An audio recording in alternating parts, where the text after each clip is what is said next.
안녕하십니까, 알림이 황희두입니다. 지금 국민의힘 전당대회를 보면 이런 개판이 따로 없습니다. 안철수 후보는 김기현 후보에게 부동산 의혹을 제기했죠. 그러면서 저런 사람이 당대표가 되면 오히려 공격만 받고 필패의 길을 걷게 될 거다. 부동산 문제에 한 점 의혹도 있어서는 안 된다. 다른 사람도 아니고 안철수 후보가 이런 얘기를 할 자격은 없어 보이는데요. 어쨌든 최근 황교안 후보의 울산 KTX 역세권 시세 차익 질문에 대해 95% 할인에 팔겠다, 이런 능글맞은 말로 넘어가려 했지만 제대로 해명이나 해라, 이렇게 비판하고 나섰습니다. 앞서 말씀드렸듯 황교안 씨도 김기현 씨의 부동산 의혹을 제기하며 후보직 사퇴를 요구한 바도 있었죠. 이에 대해 김기현 측은 허위사실이다, 안철수 황교안 후보가 완전한 허위사실을 뿌리고 있다, 저런 비방과 흑색선전을 중단해라, 이런 얘기를 하고 있습니다. 하지만 저 1800배 폭등 논란은 일찍이 나온 바 있었고요. KT 울산 노선이 왜 갑자기 저렇게 최종보고 계획 구간에서 휘어가는지, 그리고 공교롭게도 김기현 소유 임야를 지나가는지 일찍이 문제 제기가 된 바 있습니다. 그러면서 안철수 후보를 향해선 민주당 출신 아니냐, 이런 공세가 이어지자 박정희 전 대통령으로 응수라는데요.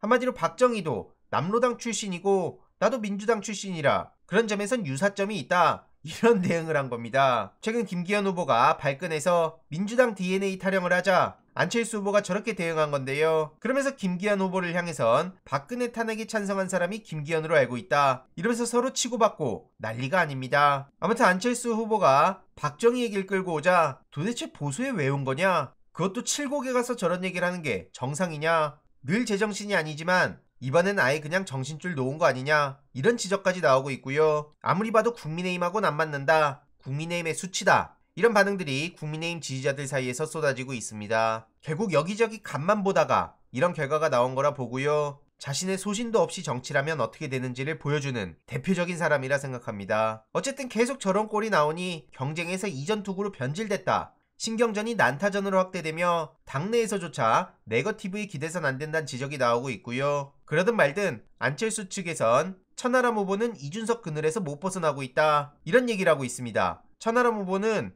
이준석과 다릅니다, 이준석을 뛰어넘습니다, 계속 이런 얘기만 한다며 저렇게 지적을 하는데요. 이준석 전 대표는 안철수 후보도 계속 자극하고 있죠. 톰과 제리의 관계라며 우리 관계는 주적이 아니다, 한마디로 안철수 없는 삶은 뭐하고 살지, 이런 생각이 든다, 한마디로 본인이 재미있게 안철수 후보를 데리고 놀고 있는데 제발 사라지지 않았으면 좋겠다, 이런 얘기를 하고 있는 겁니다. 아무튼 이런 일들이 계속 반복되니 국민의힘 선관위에서도 무분별한 의혹 제기를 즉각 중단해라, 지나친 언행으로 우려를 끼치고 있다, 그래서 유감이다, 이런 행위가 계속되면 엄중한 직접적 제재를 가할 거다, 이런 얘기를 하고 있는데 글쎄요, 저런다고 입을 다물까요? 자신의 가치, 소신, 비전, 이런 게 없는 사람들이니 더더욱 다른 사람 끌어내리기에 집중하는 거 아니겠습니까? 윤석열 대통령은 말할 것도 없죠. 요직마다 캠프 출신 인사 줄줄이 꽂아놨다며 JTBC에서도 이렇게 상세하게 보도하고 조목조목 비판하고 있습니다. 전문 지식도 없는 사람을 죄다 꽂아넣더니 나라를 이 모양 이 지경으로 만들고 있는 거고요.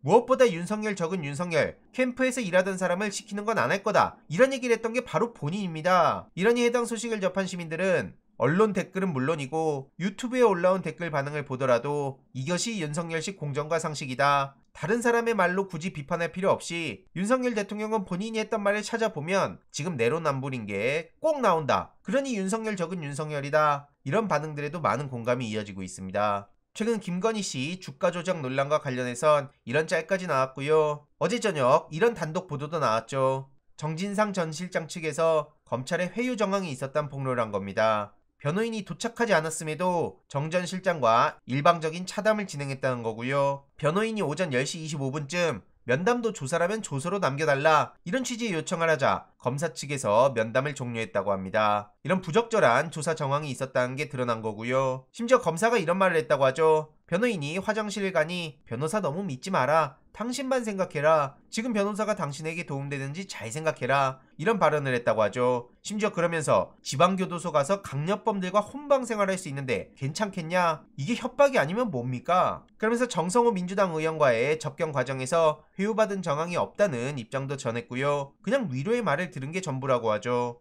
이에 검찰 관계자는 그런 일 없다 라고 해명하고 있지만 한명숙 전 총리 때도 그렇고 여태까지 저질러온 짓들을 보면 믿을 수가 없다는 반응이 이어지고 있습니다. 여러 정황을 보더라도 정진상 측의 말이 사실일 가능성이 높다고 보는 게 타당하다. 이런 반응들까지 나오고 있고요. 오늘 오후 2시 반 변성욱 대기자님과 제가 민주당 서울시당에서 강연을 합니다. 신청하신 분들은 현장에서 뵙도록 하겠습니다. 이번 내용도 유익했다면 구독, 좋아요, 알림 설정, 멤버십 가입 정말 큰 힘이 된다는 점 말씀드리고 싶습니다. 주위에 널리 공유 부탁드립니다.